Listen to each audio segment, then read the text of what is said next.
The Marquis forced the poor girl to show her dirty hands, but when he saw the ring on her finger, "Before we begin this beautiful period romance story, tell me in the comments where you're listening from. I love knowing where you're joining me from." The square of Tourette-sur-Loue awoke with the scent of crushed lavender and fresh bread. Stalls opened one by one, and the air filled with voices calling prices, laughter, and the creak of wooden wheels. It was the day of the annual flower fair, when even the poorest brought what they could harvest. Amid the chatter and color, Clarine set her small basket on a crate and arranged the wildflowers she had gathered at dawn. Her hands were rough, her sleeves patched, but her smile made people stop. "Morning, Clarine," called old Mère Poulain from the honey stall. "You'll sell every petal before noon if you keep smiling like that." "I only hope to sell enough to buy flour," Clarine replied.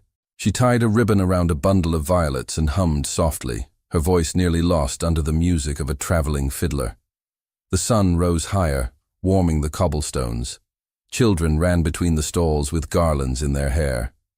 Clarine's flowers caught their eyes.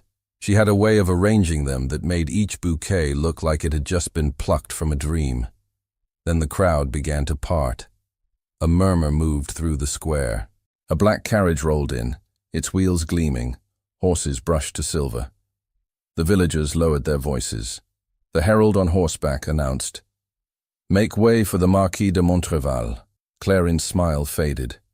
She had never seen him up close, only from afar when his carriage passed toward his estate. He stepped down now, tall, proud, and dressed in dark blue. At his side walked a young girl of about 8, bright-faced and delicate, with curls tied by a silk ribbon. The contrast between them was startling. The man's cold authority beside the child's lightness.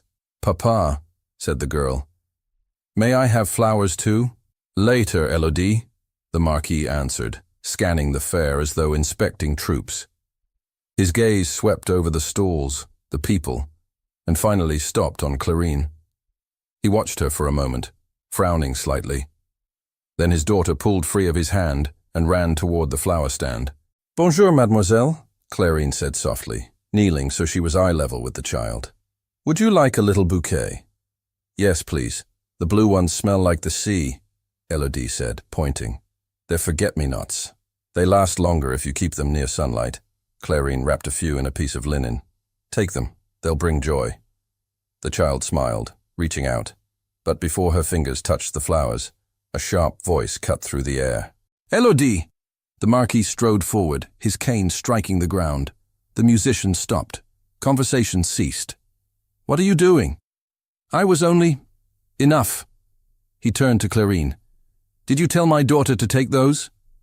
"I only offered her some flowers, monsieur." The Marquis's face hardened. "You offered my child something with those hands?" He looked down at them, rough and soil-stained from the fields. "Do you think noble blood should touch peasant dirt?" A hush fell over the market. People stepped back, afraid to meet his eyes. The child clung to her father's coat. Clarine lowered her gaze. "I meant no harm." The Marquis's voice grew louder. "No harm? You insult my family with your presumption. You forget your place." He looked at the crowd. "Shall we see what kind of purity this girl claims to have?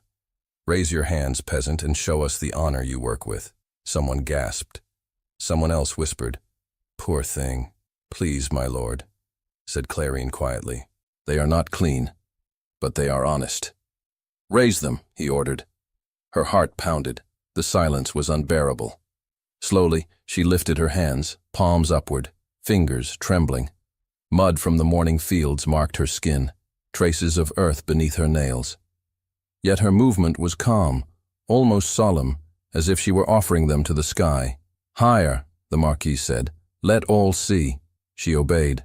The villagers stared, some with pity, others with curiosity. The Marquis's expression was cruelly satisfied. "There," he said. "Behold the virtue of the lower class. This is what touches what is sacred." The child whispered, "Papa, stop." He ignored her. "Let this be a lesson," he continued, raising his voice. "There is a line between those who serve and those who are born to lead." A voice from the back cried, "She's done nothing wrong." But it was quickly silenced. Clarine stood motionless, her hands still raised. She felt the heat of shame on her face but did not lower them. "If my work offends you, my lord," she said, her voice trembling, "then it is God who must forgive me, for he made me poor." Something flickered in his eyes, uncertainty perhaps, but pride quickly buried it. "Enough. Go back to your stall, and be grateful I don't have you punished for insolence."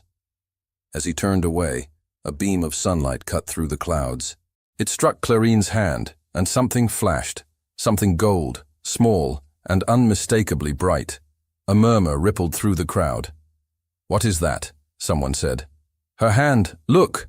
another cried. The Marquis turned back. His eyes narrowed. Around Clarine's finger gleamed a ring, old and ornate, the metal worn by time. "Where did you get that?" he demanded. Clarine looked down, confused. "This? It belonged to my mother." He stepped closer, snatching her wrist before she could pull away. The villagers gasped. He studied the ring under the sunlight. His breath caught. "This crest. It cannot be." He released her as though burned. "Who gave you this ring?" "I told you. My mother. She wore it always." "Your mother's name?" "She was called Lucette." "Lucette what?" "I never knew another name. We lived alone near the hills." The Marquis took a step back, his composure cracking. He turned the ring between his gloved fingers, tracing its carved crown. His daughter looked up at him, frightened. "Papa." He didn't answer. The murmurs around them grew louder. "That's the royal seal," said a merchant. "It can't be," another whispered. "That ring was lost with the Queen's baby 20 years ago." The Marquis turned sharply toward the speaker. "Silence!" But the crowd could not be silenced now. Questions spilled through the air. Clarine looked from face to face, bewildered. "Why do you all stare? It's only a ring." The Marquis's voice was low, almost hoarse. "Girl, do you know what you wear?" She shook her head. "It was my mother's. She told me never to sell it, never to take it off." He stared at her features, the curve of her face, the grace that didn't belong to poverty. The resemblance to someone he once knew crept into his mind. The fiddler's bow dropped to the ground. The blacksmith muttered, "It's the Queen's own crest. I saw it once when I was a soldier in Paris." "Impossible," the Marquis said faintly. Clarine pulled her hand to her chest. "If it troubles you, my lord, I will hide it." "No." His voice shook. "Keep it where all may see." A tense silence followed. The wind rustled through the banners, carrying the scent of crushed flowers. The Marquis's face had turned ashen. "Did your mother ever speak of where she came from?" he asked. "She said she once worked in a noble house, long ago. Before I was born." He closed his eyes for a moment. The crowd pressed closer. Elodie clung to his sleeve. "Papa, everyone is staring. Please, let's go." He looked at his daughter, then at the peasant girl standing before him. Her chin lifted, her ring shining in the light. For the first time in years, he felt the ground shift beneath the certainty of his pride. From the far end of the square came the sudden sound of trumpets. The villagers turned. A line of soldiers on horseback appeared, their uniforms bearing the royal blue and silver of the palace guard. Dust rose behind them. "What's happening?" someone whispered. The Marquis's mouth went dry. "That insignia, it belongs to the Queen's household." The riders advanced through the square, the crowd scattering to make way. At their head rode a herald carrying a scroll tied with crimson ribbon. He dismounted before the Marquis, bowed quickly, and spoke loud enough for all to hear. "By order of Her Majesty, the bearer of the royal seal is to be brought before the throne, without delay." The villagers gasped again. All eyes turned to Clarine, who stood motionless, her hand still against her heart. The herald looked around. "Who among you carries the royal seal?" No one spoke. The only sound was the nervous shifting of feet, the flutter of banners. The Marquis's eyes met Clarine's. "Show them," he whispered. She hesitated. "I don't understand." "Show them," he said again, louder this time. "Raise your hand." She slowly extended it, and the ring gleamed once more in the sunlight. The herald stepped forward, his expression changing from authority to wonder. The crowd drew a collective breath. Some crossed themselves. Others murmured prayers. The herald spoke clearly, his voice carrying across the square. By the Queen's command, this girl is summoned to Paris. The Marquis tried to speak, but the words died in his throat. His hand trembled slightly on the head of his cane. The villagers stared at him, waiting for his reaction, for permission to believe what their eyes had seen. The herald raised the scroll and broke the royal seal. Her Majesty requests that the bearer be treated with honor and protection. Any interference shall be considered treason. The Marquis's face went white. His daughter clutched his hand, whispering, "Papa, what does it mean?" He could not answer. His mind ran through memories, rumors from long ago, whispers of a royal child lost to tragedy. Could it be? Clarine's eyes were wide, frightened, yet calm. "I am no one," she said softly. "I have no title, no family." The herald looked at her with pity. "You may soon learn otherwise, mademoiselle." The villagers began to kneel, uncertain but moved by instinct. Only the Marquis remained standing, frozen between disbelief and guilt. From the hill beyond the square came another sound, the distant roll of wheels, the clatter of horseshoes. The herald turned, eyes narrowing. "That must be them already." "Them?" the Marquis repeated. "The Queen's escort," the herald said. They were closer than expected. The crowd murmured again, turning toward the road. Dust rose over the lavender fields. A gleaming carriage appeared, bearing the golden crown of France upon its doors. Children pointed, women gasped, and men removed their hats. The Marquis stood very still. His voice was almost a whisper. Why would they come here? The herald looked uneasy. "Perhaps, my lord, because they already knew she would be found." The carriage rolled to a stop before the market square, the royal banners fluttering above the crowd. The door remained closed for a moment, heavy silence spreading through the air. Then the herald dismounted, straightened his coat, and called in a ringing voice that silenced every murmur. "By decree of Her Majesty, present the girl who bears the royal seal." The crowd held its breath as the herald's command echoed through the square. The royal carriage stood gleaming under the sunlight, its crest unmistakable, the crown of France over a field of blue. No one moved. Even the wind seemed to wait. Then the door of the carriage opened, and a man in the Queen's livery stepped down, his boots striking the cobblestones with authority. His uniform was immaculate, his face weathered by travel. "I am Captain Armand Lefebvre," he announced. "By order of Her Majesty, I come in search of the bearer of the royal seal." The villagers parted in silence. Clarine stood near her stall, pale and trembling, the ring glinting on her finger. She wanted to run, to disappear into the fields, but something in the captain's steady gaze held her still. The Marquis stepped forward, bowing stiffly. "Captain Lefebvre, you are in my domain. Explain this intrusion." The captain inclined his head with measured politeness. "My orders come from Paris, my lord. They permit no delay and no interference." "This is my village," the Marquis replied sharply. "Every matter within it falls under my authority." "Not this one," said the captain. His eyes shifted to Clarine. "Mademoiselle, may I see the ring you wear?" Clarine hesitated, her voice faint. "It belonged to my mother." "Please," the captain said, extending his gloved hand. His tone was kind but firm. "Show it to me." She stepped forward slowly. The crowd opened around her as if fearing to breathe. She slipped the ring from her finger and placed it in his palm. He turned it under the light, and his expression changed. "By the saints," he murmured. "It is true." The Marquis frowned. "You recognize it?" The captain met his eyes. "I served in the Royal Guard 20 years ago, when the Queen's first child was born.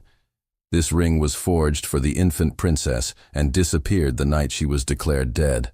Gasps rippled through the square. The Marquis's daughter clutched his sleeve. "Papa, what does he mean?" He didn't answer. His jaw tightened, as if to keep his thoughts from escaping. Captain Lefebvre turned back to Clarine. "What was your mother's name?" "Lucette," she said. "She never spoke of where she came from." The captain studied her face. "Did she ever mention the court?"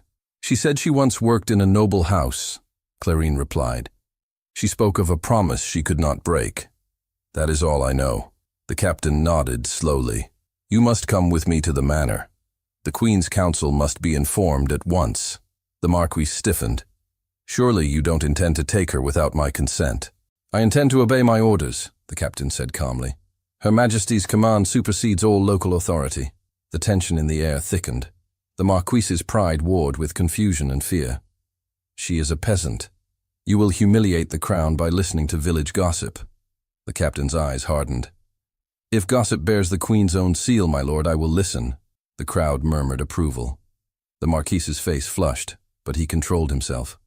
Very well, he said coldly. Bring her to my manor. You may conduct your inquiry there. Until further word from Paris, she is under my protection. Agreed, the captain replied. But the protection is royal, not yours. Clarine watched them in silence. She felt like someone watching her own life from afar. The captain returned the ring to her and gestured to his men. Escort her gently, he ordered. The villagers stepped back as the soldiers formed a small procession. Clarine glanced at her stall, the flowers still bright in the sun, and whispered, May I take them? Take what you wish, the captain said. She picked up a small bunch of violets, the same she had offered to the Marquis's daughter. Her hands shook as she climbed into the carriage. The Marquis followed on horseback, his face unreadable. As the procession left the square, voices rose behind them. Some blessed her, others crossed themselves. But most watched in silent awe, wondering if they had just witnessed the rebirth of a legend. The road to the manor wound through olive groves and fields of lavender. Inside the carriage, Clarine sat between two guards. The captain rode beside the window. She turned to him at last. Captain Lefebvre, why does everyone stare at this ring? Because it bears a symbol no commoner should possess, he said. It belongs to the blood of kings. But my mother was poor. Perhaps, he said quietly, but the truth does not always begin where we expect. At the manor gates, servants ran to open them. The house stood solemn and grand, its stones gray against the evening sky. The Marquis dismounted and handed his reins to a stable boy. Bring her to the west drawing room, he ordered curtly. Inside, the room was lit by dozens of candles. Clarine had never seen such splendor. Velvet drapes, gilded mirrors, portraits of ancestors staring down from the walls. It felt like another world. The captain removed his gloves and motioned for her to sit. Please, mademoiselle, no one will harm you. The Marquis paced near the fireplace. This is absurd, he muttered. A ring found on a peasant's hand and the whole court will lose its senses. The captain ignored him. Tell me, Clarine, when did your mother die? 2 winters ago, she said. She grew weak and asked me to promise I would keep the ring. She said it would protect me. Protect you from what? She never said. Only that if anyone asked about it, I should speak the truth and nothing more. The Marquis stopped pacing. Truth, he repeated bitterly. A convenient word. Clarine turned to him, her eyes clear. You humiliated me today, my lord, but I do not hate you. I only wish to know why this ring troubles you so. His mouth tightened. Because it should not exist. Because 20 years ago, that ring was buried with a royal child. The captain looked at him sharply. You know the story? Everyone of my rank knows it, the Marquis replied. The Queen's firstborn, said to have died at birth. But no coffin was ever opened, no body shown. Some whispered the child was taken away to hide a scandal. Fool's tales. Not all tales are false, the captain said. The Marquis stared into the fire. What will you do now? I will send word to Paris tonight, the captain answered. Her Majesty must decide. He turned to Clarine. Until we receive her response, you will remain here. You have my word. You will be treated with respect. The Marquis's tone was cold. She will be lodged in the east wing. The servants will provide what she needs. Clarine nodded faintly. Thank you. When the captain left to send his dispatch, the room fell silent. The Marquis stood by the window, staring into the darkness. You are fortunate, he said after a moment. Most in your place would have been punished for defiance. I never meant defiance, she replied. Only honesty. He turned to face her. Honesty can be dangerous. So can pride, she said softly. Their eyes met. For an instant, the air between them shifted. Then he turned away abruptly. Go. The servant will show you your room. She followed the maid through a corridor of portraits. The faces in the paintings seemed to watch her pass.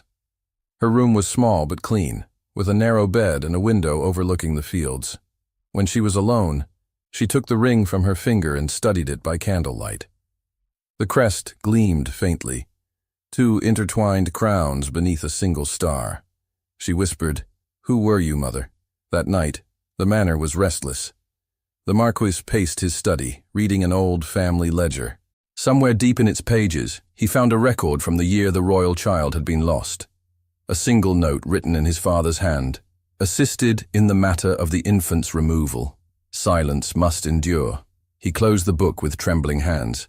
At dawn, a knock came at Clarine's door. Captain Lefebvre entered, carrying a sealed envelope. "A message from Paris," he said. "The Queen herself has written." She took it hesitantly. "What does it say?" "The letter is addressed to me," he said, breaking the seal. His eyes scanned the lines and he exhaled slowly. "Her Majesty requests that you be brought to the capital immediately." Clarine's breath caught. "To Paris?" "Yes. You will leave within the hour." The Marquis appeared in the doorway. "So soon?" "The Queen insists," the captain said. "She has written that the bearer of the royal seal must be presented before her while her strength allows." The Marquis frowned. "Is she ill?" "She is," the captain replied. "Gravely." He turned to Clarine. "Gather your things. We ride at once." Servants hurried through the halls. The Marquis followed them outside, his face unreadable. When the carriage was ready, he spoke to the captain. "I will accompany you to Paris." "That is not required," said the captain. "It is my duty," the Marquis insisted. "This affair began under my roof. I will see it through." Clarine climbed into the carriage, her basket of flowers on her lap. The Marquis mounted his horse and took position beside them. As the gates opened, she looked back at the manor that had once seemed unreachable. Now it felt like a cage she was leaving behind. They rode north through fields glistening with morning dew. Villagers watched from doorways as the royal escort passed. Some waved. Others whispered blessings. Clarine kept her eyes on the horizon, afraid of what waited beyond it. Captain Lefebvre rode alongside her window. "Do not be afraid," he said. "The Queen is known for her mercy." "I am not afraid of her," she answered. "I am afraid of what she will see in me." He nodded quietly. "Perhaps she will see herself." Behind them, the Marquis rode in silence, the reins tight in his hands. He could not forget the look in the girl's eyes, neither defiant nor humble, but clear, as though she had been born for something greater than poverty. As the sun rose higher, the first milestone appeared. 30 leagues to Paris. The captain signaled for a brief rest. They stopped by a stream. Clarine stepped down, her skirt brushing the grass. The Marquis approached her, his expression unreadable. "You still think yourself a peasant," he said. "I am one. Perhaps not for long." She looked at him steadily. "If what you fear is true, what will it change?" "Everything," he said. "For you, for France, and for me." Before she could reply, a rider appeared in the distance, galloping hard.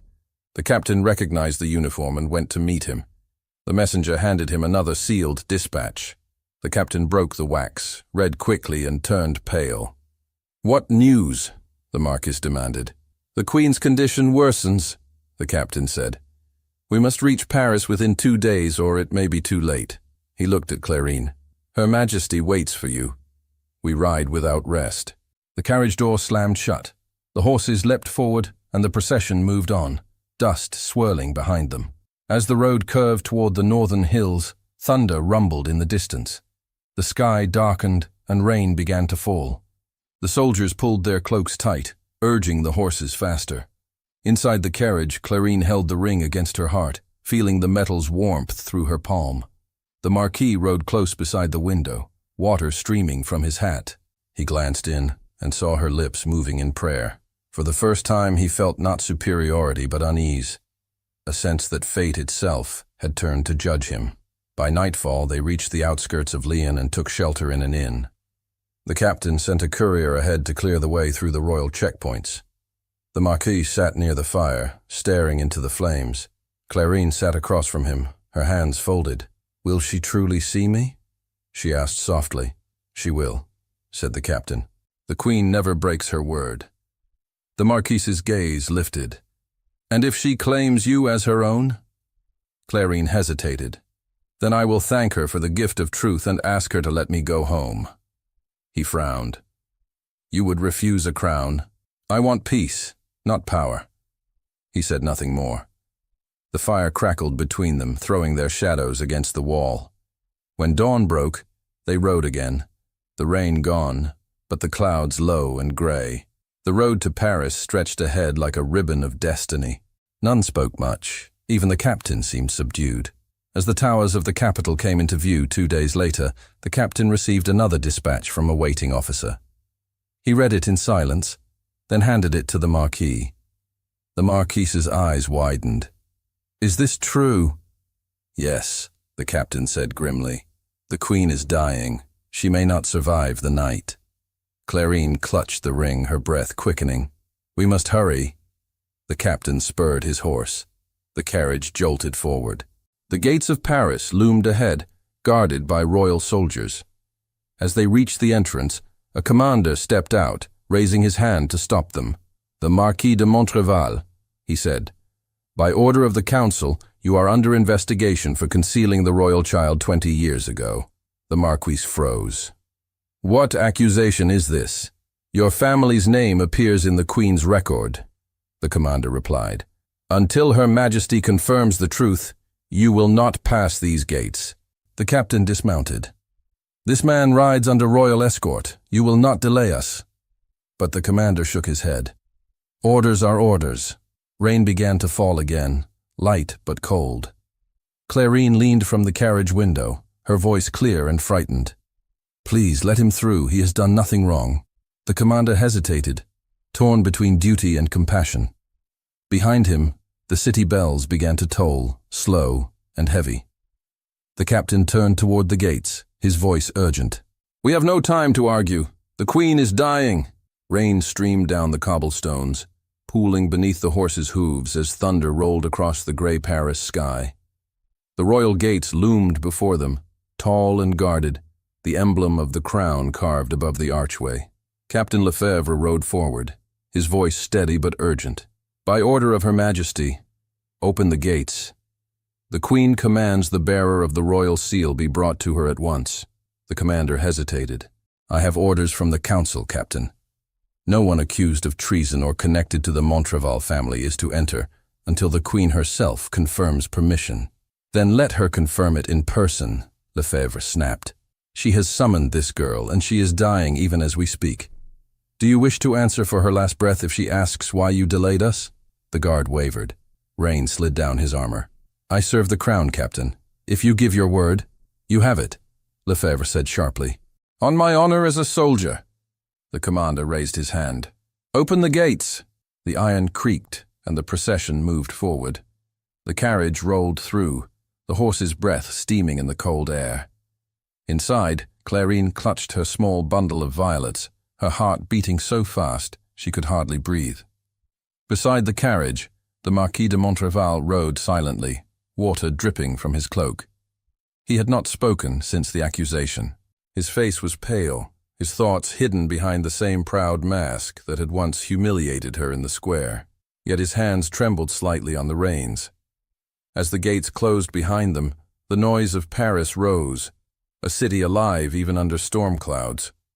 Merchants shouted from covered stalls, carriages clattered on wet stone, and church bells tolled for the Queen's illness. The royal escort cut through the streets, citizens bowing as the crest of the crown passed by.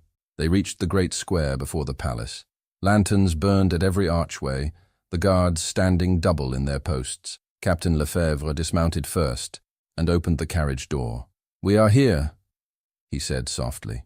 Clarine stepped out, her shoes splashing in puddles. She looked up at the towering facade of the palace, its windows like eyes watching her approach. "Stay close," the captain murmured. "The court is restless.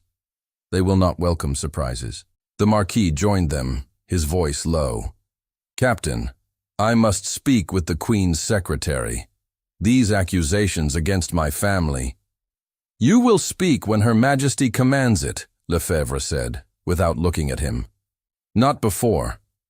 Inside the palace, the corridors glowed with candlelight.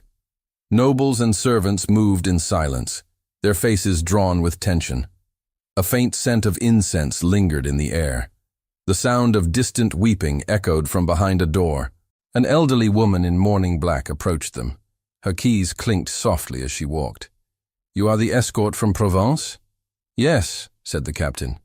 "Her Majesty is very weak," the woman said, "but she will see the girl." Clarine lowered her eyes. "Madame, I am no one of importance. Please, hush, child," the woman interrupted gently. "The Queen herself named you. That is importance enough." They followed her through the grand hallway. The tapestries along the walls showed scenes of kings and battles, but Clarine barely noticed. She saw only the polished floor reflecting the candlelight and felt the pounding of her heart in her chest. The woman stopped before a set of gilded doors and turned to Captain Lefebvre. "Only she may enter," she said. "Her Majesty has asked for privacy." Lefebvre nodded. "Wait for my signal," he told the Marquis quietly. "Do not speak unless you are called." The doors opened, and Clarine stepped inside alone. The air was warm and still, scented with roses and medicine. At the far end of the chamber, the Queen lay in a high bed, her hair silver against the pillows, her face pale but serene. A few courtiers stood nearby, whispering prayers. When Clarine approached, the Queen's eyes opened slowly. They were a faded blue, yet sharp, filled with recognition the instant they fell upon the girl. "Come closer," she said in a frail voice. Clarine obeyed. The Queen reached out a trembling hand. "Child, let me see your face." Clarine knelt beside the bed. The Queen touched her cheek lightly, her fingers tracing the curve of her jaw, the shape of her brow. A tear welled in her eye. "You are the image of her," she whispered. "Of whom, Your Majesty?" "Of myself when I was young." The courtiers stirred uneasily, but the Queen continued, her voice gaining strength. "The night you were born, they told me you were dead. They took you from me before I could even hold you. I wept for years, believing my child lost." Clarine's breath caught. "You think I am your daughter?" "I do not think, child," the Queen said. "I know.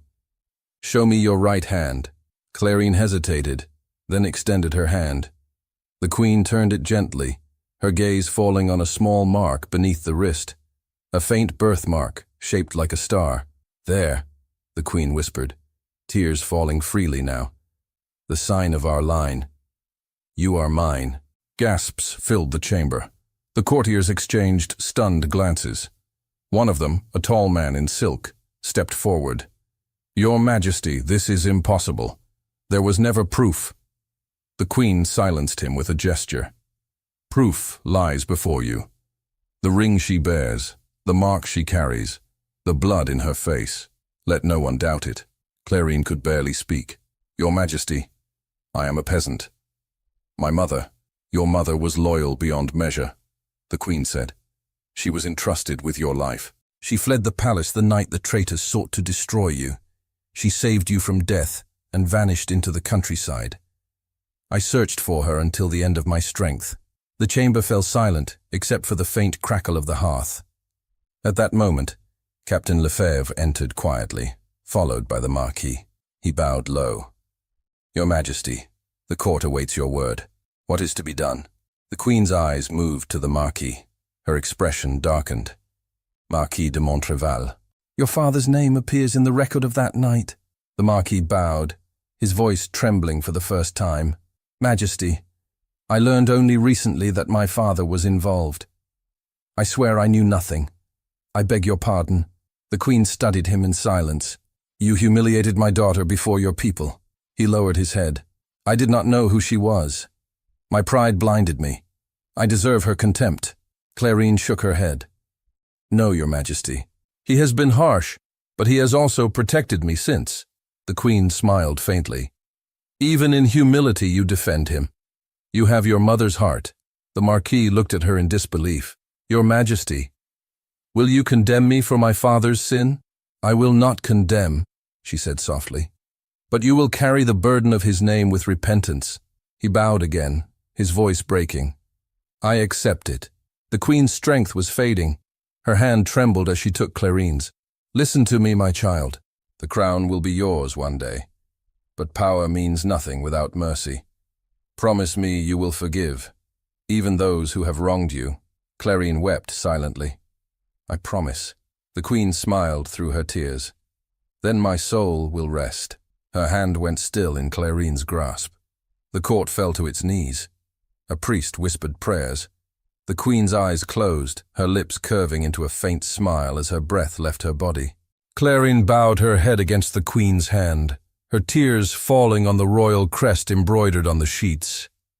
Captain Lefebvre stepped forward, his voice solemn. "Her Majesty has joined the saints." The Marquis sank to one knee, his expression hollow. "God forgive us all." For a long moment no one spoke. Then the tall courtier broke the silence. "What of the girl?" he demanded. "If she truly is the Queen's daughter, she is now Princess Clarice of France. The council must decide her future." The captain turned to Clarine. "You are no longer a peasant, mademoiselle.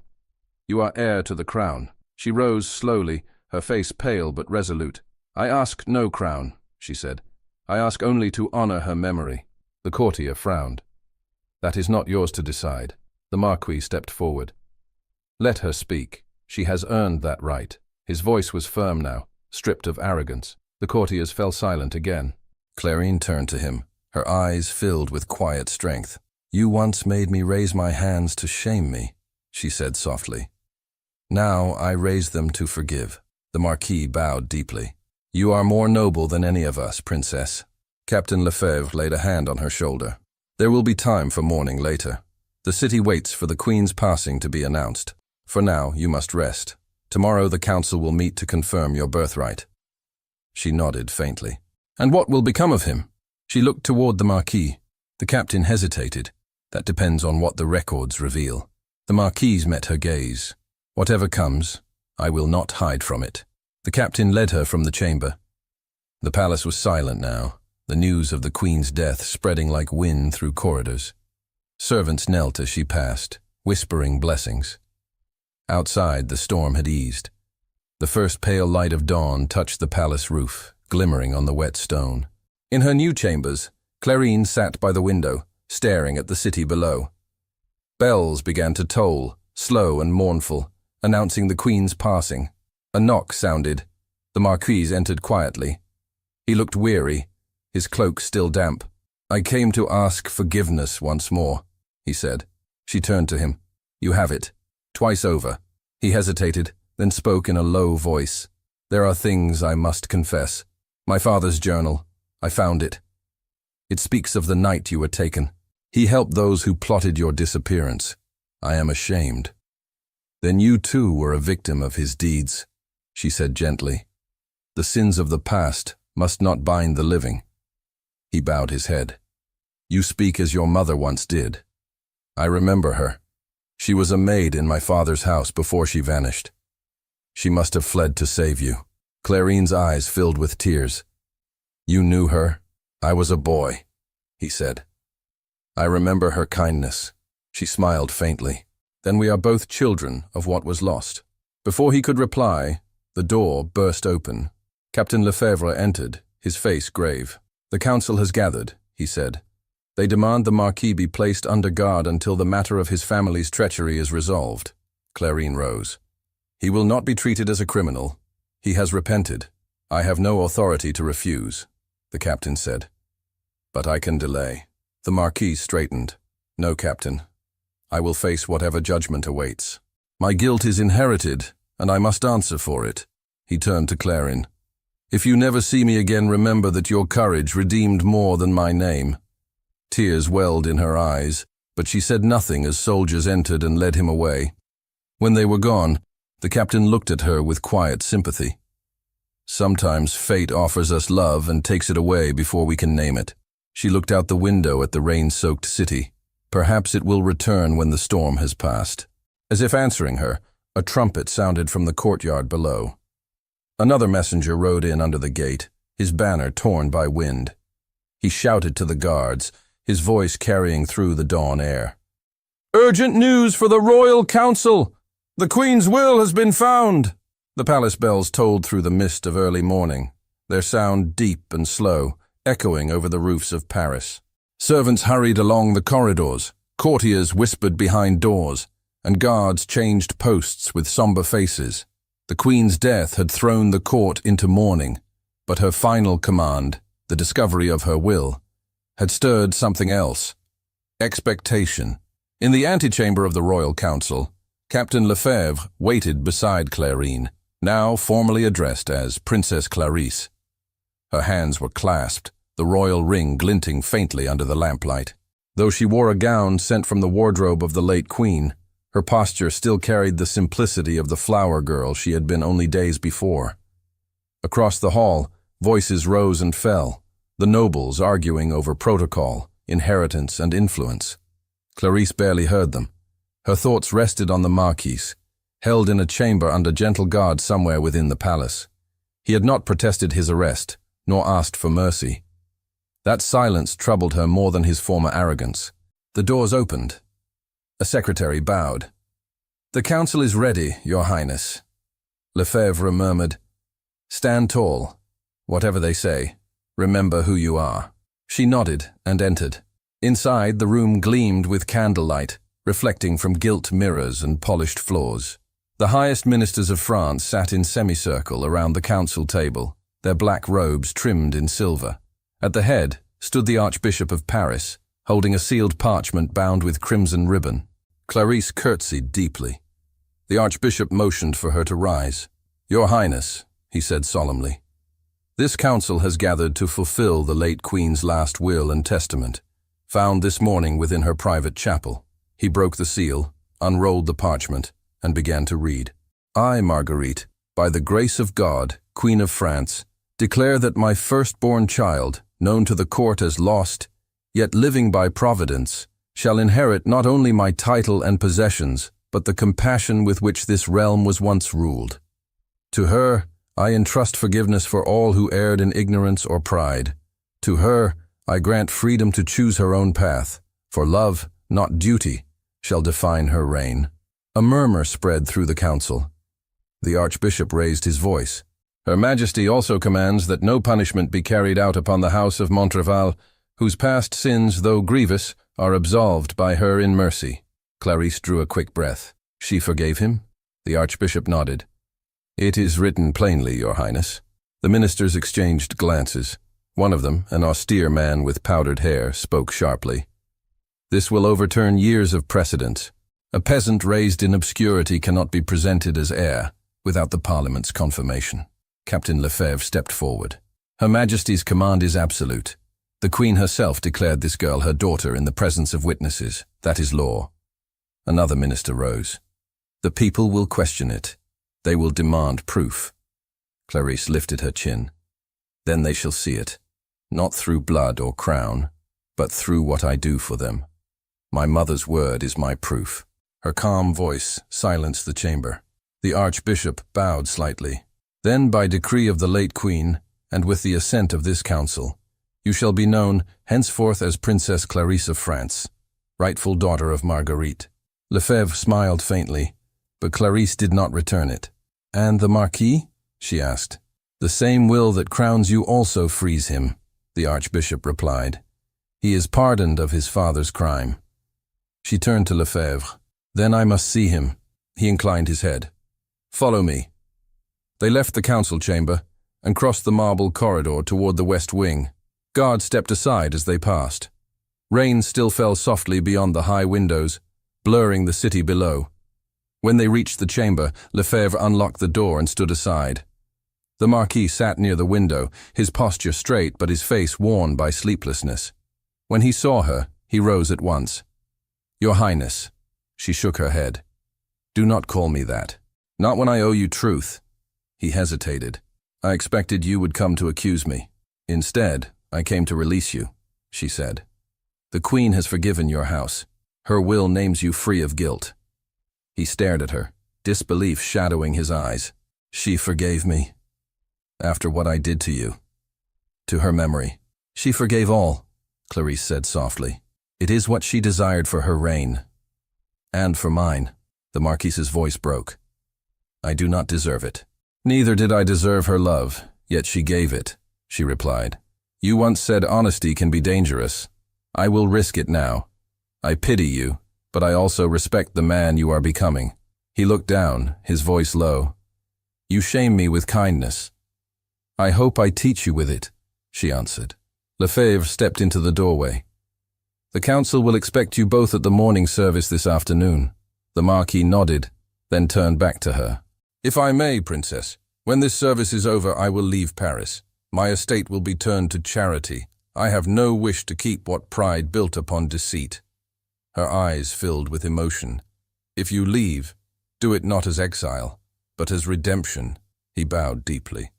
I will remember your words. The afternoon passed beneath a grey sky. The cathedral was filled with nobles, clergy, and citizens, all dressed in mourning black. The air smelled of wax and rain. Clarisse walked behind the Queen's coffin, her steps steady, the people watching in reverent silence. As the choir sang, she felt a hand brush her sleeve. It was Captain Lefebvre. The people bow to you, he whispered. They see her spirit in you. I am not her, she said. Not yet, he replied. When the service ended, the Archbishop led her to the front of the cathedral. Address them, Princess, he urged. She faced the gathered crowd, her voice carrying through the arches. My mother taught that the strength of France lies not in its throne, but in the mercy of its heart. Today I stand before you not as ruler, but as her daughter, born among you, raised by your labor, and forever bound to your trust. Let there be no more walls between us. A murmur rose, then applause. Soft at first, then growing until the sound filled the nave. Even the nobles bowed their heads. Later, back in the palace, Clarisse stood by the window overlooking the courtyard. The torches below flickered in the wind. Lefebvre entered quietly.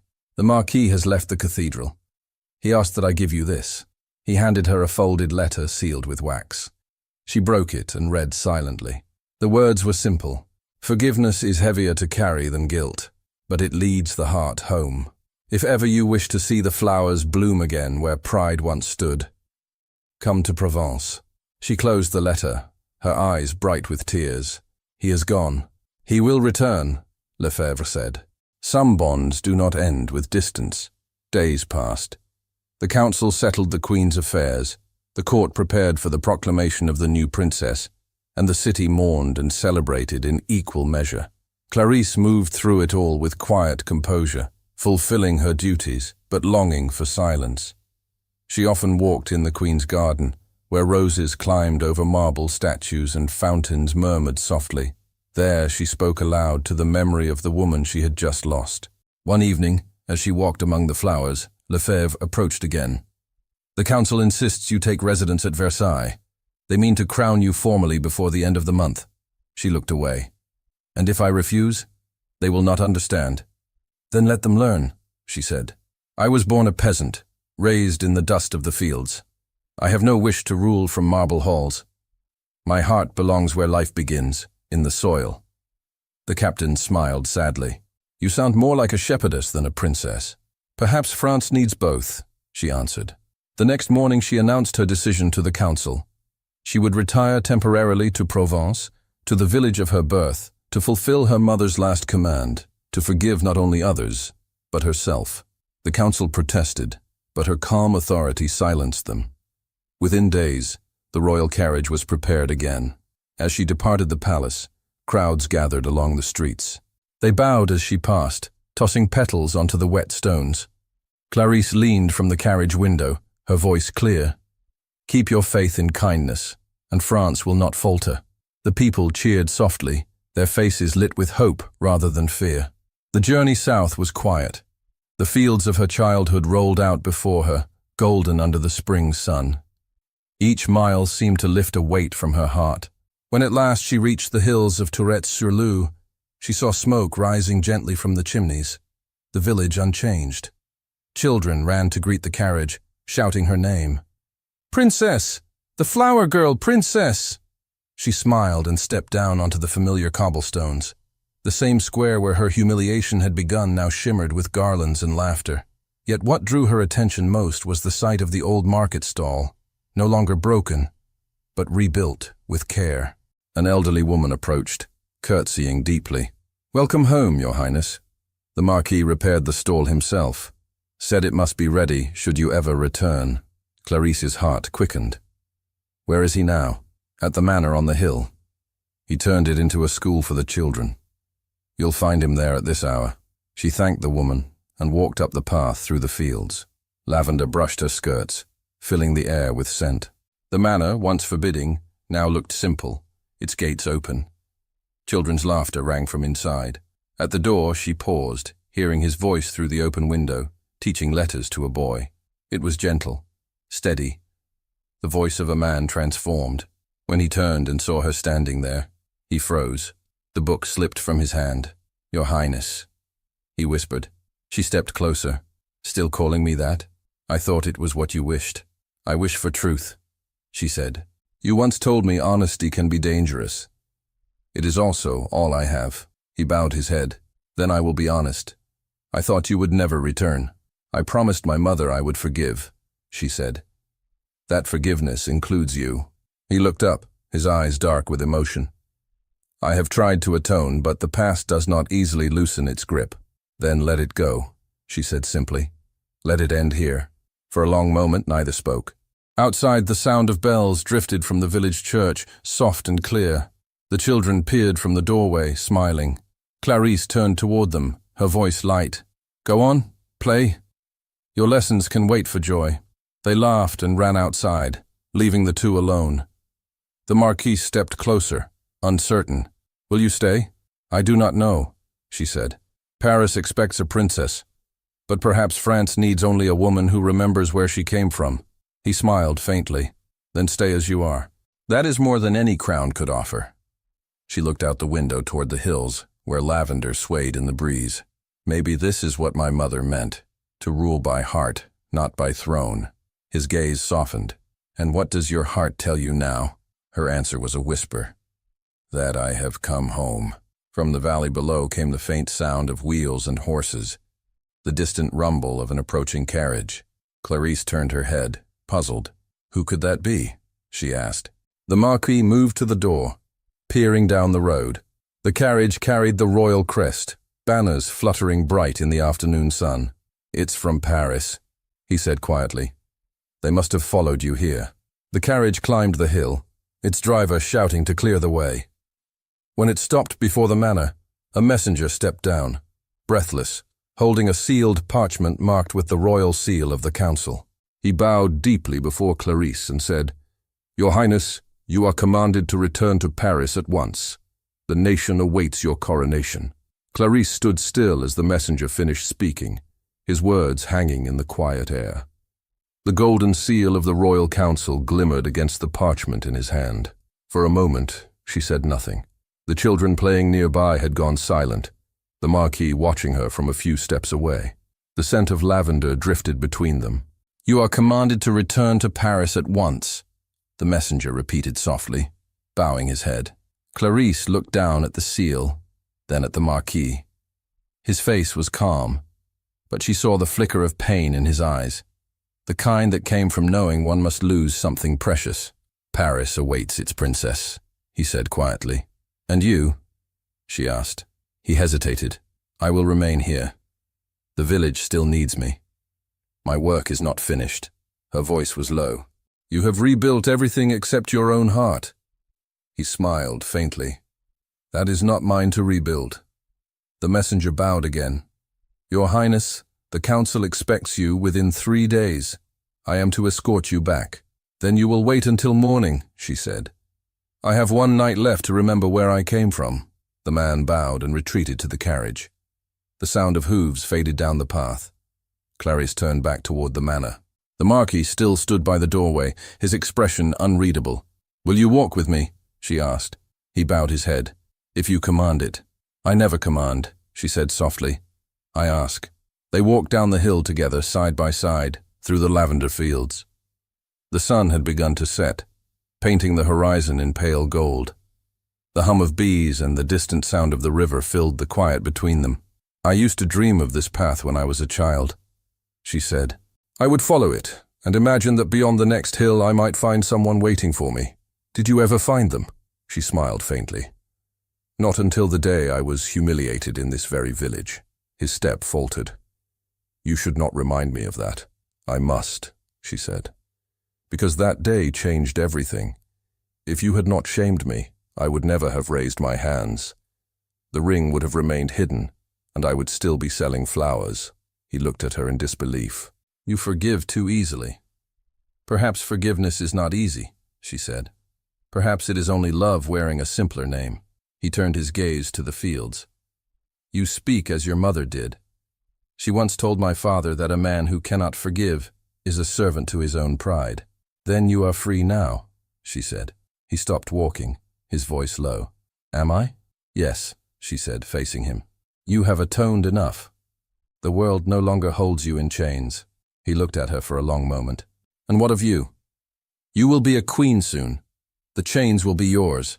She shook her head. Only if I let them. They continued walking until they reached the small bridge that crossed the stream. The water shimmered in the fading light. Clarice leaned against the railing, her reflection mingling with the sky. Do you remember the fair? She asked suddenly. I remember every moment, he said. I remember your voice, your silence, and the courage you showed when all others would have wept. I did weep, she said softly. Just not where you could see. He lowered his eyes. If I could take back that day. You cannot, she said gently. But you can change every day that follows. He nodded. That is all I try to do. The sun slipped below the hills, leaving a quiet glow over the fields. She turned to him, her voice barely above a whisper. Will you come to Paris with me? He looked startled. As what? As yourself, she said simply.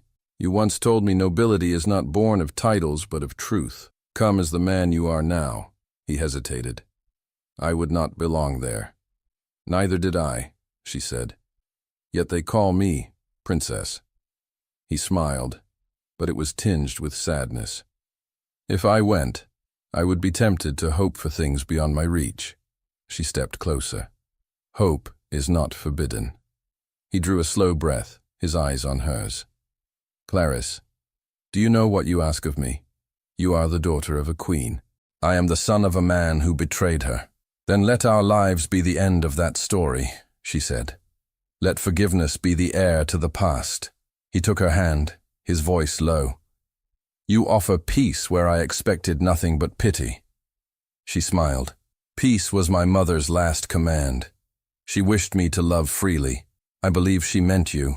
He stared at her, as though the world had stopped around them. You would choose me? I already did, she said. He closed his eyes, struggling with the weight of emotion. Clarice, if I touch you, it will not be as a subject to a sovereign. Then touch me as a man to a woman, she whispered.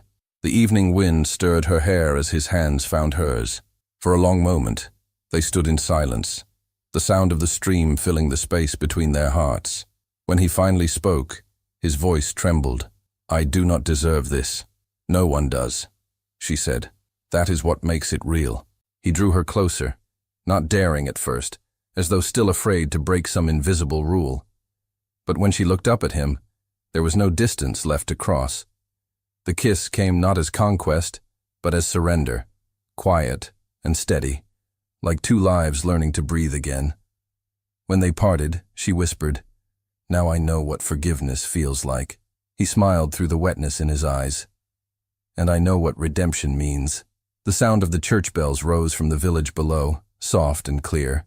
The night was falling, and lanterns glowed along the distant path. We should return, he said quietly. The messenger will grow impatient.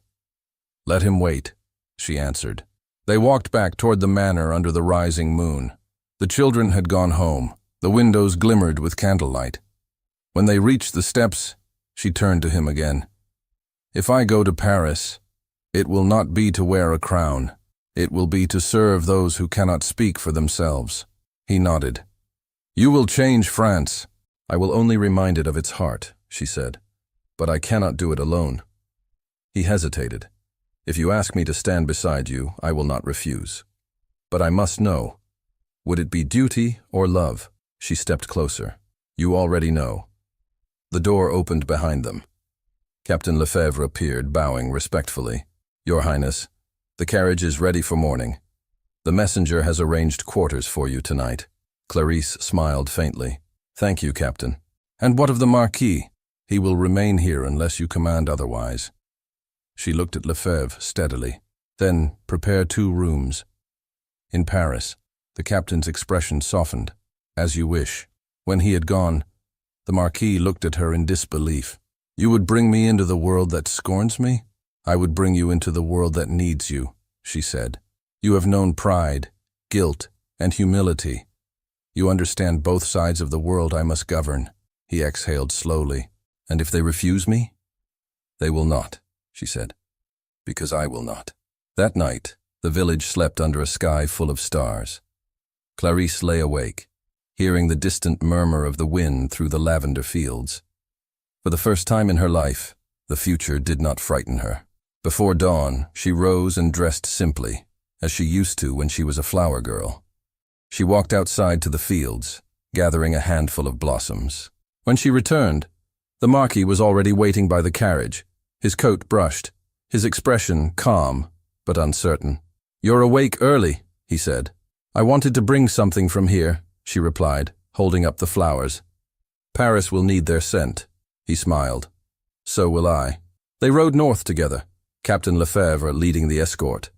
The road stretched long before them, bordered by orchards and villages waking to the morning light. The air was fresh, full of promise. For the first few hours, they spoke little. Then the Marquis said quietly, When I first saw you, I thought you were only a reflection of everything my world despised. And now? Now I see you as the reason my world exists. She turned toward him, her eyes bright. Then we have both learned.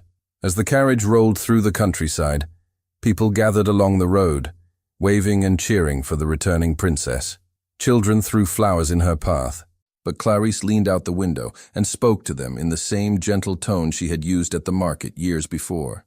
These flowers are yours, she called. They belong to France. The Marquis watched her, admiration softening his face. You were born for this, he said. I was born to love, she answered. The rest came later. By evening they reached the outskirts of Paris. The city bells rang again, not for mourning this time, but for hope. The palace gates opened, lined with guards and nobles. The carriage stopped at the marble steps where Clarisse had once entered, trembling with fear. Now she stepped down with quiet strength, the Marquis beside her. Captain Lefebvre bowed.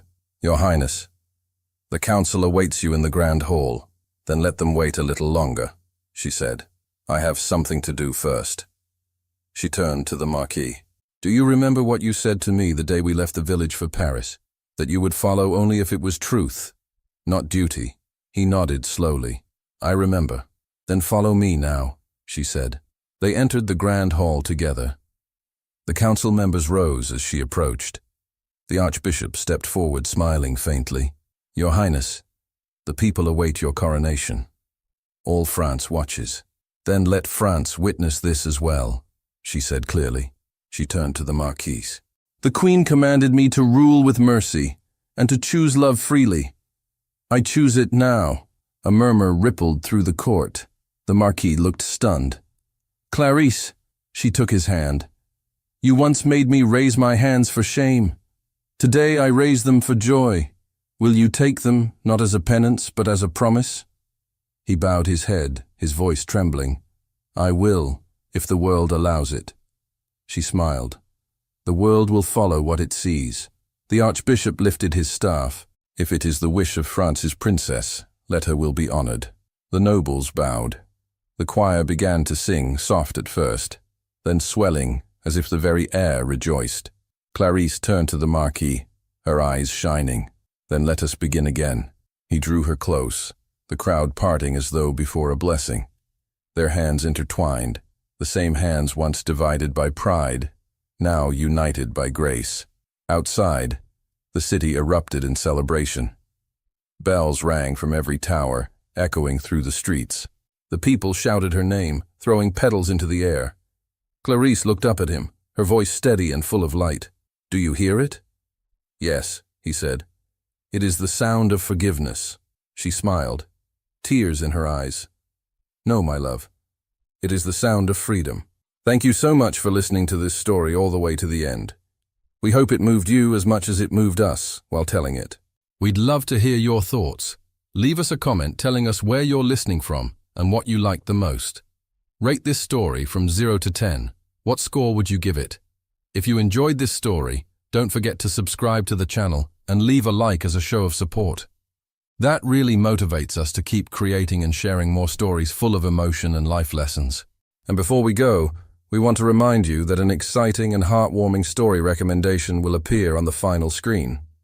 If you'd like to enjoy it, just click on the video. Thank you once again for being here, and we'll see you in the next story.